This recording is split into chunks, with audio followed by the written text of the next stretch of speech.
चंदन प्रेमी की आवाज में गाना सुनी रिमिक्स।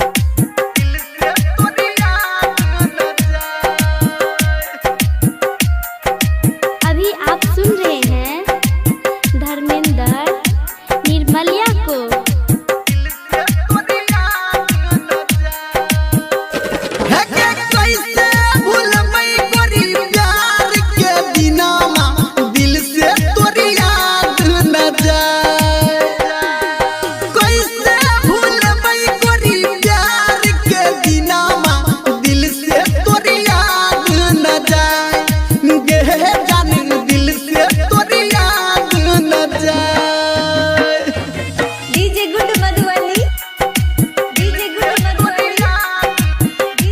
इलाका किसी का हो धमाका डीजे चंदन फुकराम कटकैया डीजे का होगा।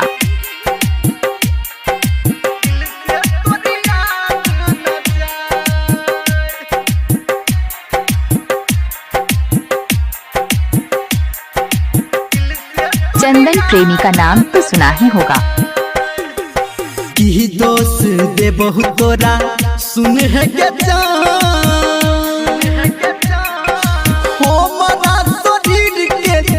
लही परा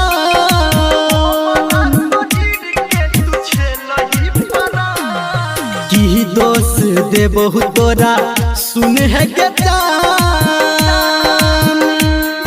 हो हमारा शरीर के तू छेलही परा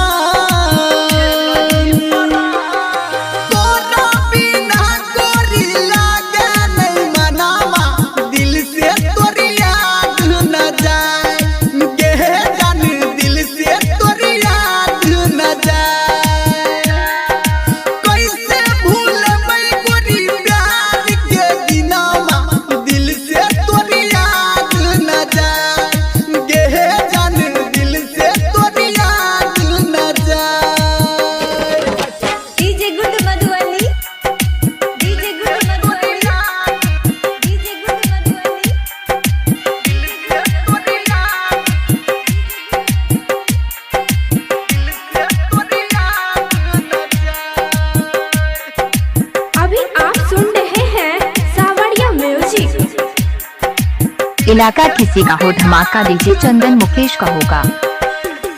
रहे छला दिल में तू सासु बन के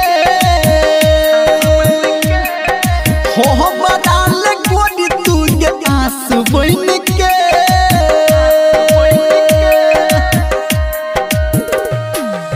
रहे छला दिल में तू सासु बन के